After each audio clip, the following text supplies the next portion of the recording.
Dear viewers, আজকের আলোচনার topic হচ্ছে রেসিপ্রোকাল প্রোনাউন। তো রেসিপ্রোকাল প্রোনাউন হচ্ছে পারস্পরিক সম্পর্ক বোঝায়। রেসিপ্রোকাল প্রোনাউন দ্বারা পারস্পরিক সম্পর্ক বোঝায়। এখানে দুইটা বাক্য লেখা আছে, the two sisters love each other নাকি ওয়ান অ্যানাদার, কোনটা হবে? The three sisters love each other নাকি ওয়ান অ্যানাদার। বলে রাখি, এখানে এচ আদার এবং ওয়ান অ্যানাদার দুইটা রেসিপ্রোকাল প্রোনাউন। এচ আদার এবং ওয়ান অ্যানাদার কি? Reciprocal pronoun. Reciprocal pronoun.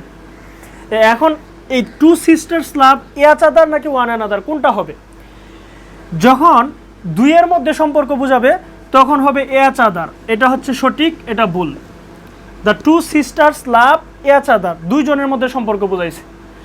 R the three sister, দুইয়ের অধিক ব্যক্তি বস্তুর মধ্যে যদি সম্পর্ক বোঝায় তখন হবে ওয়ান অ্যানাদার। এই বাক্যের ক্ষেত্রে কিন্তু এচ আদার ভুল হবে, ওয়ান অ্যানাদার হবে সঠিক উত্তর। তাহলে the two sisters love each other, one another ভুল। The three sisters love one another, each other ভুল। মনে রাখার বিষয় কি, যে দুইজনের মধ্যে সম্পর্ক হলে এচ আদার, দুইয়ের বেশি ব্যক্তিবস্তুর মধ্যে সম্পর্ক হলে ওয়ান অ্যানাদার। ধন্যবাদ।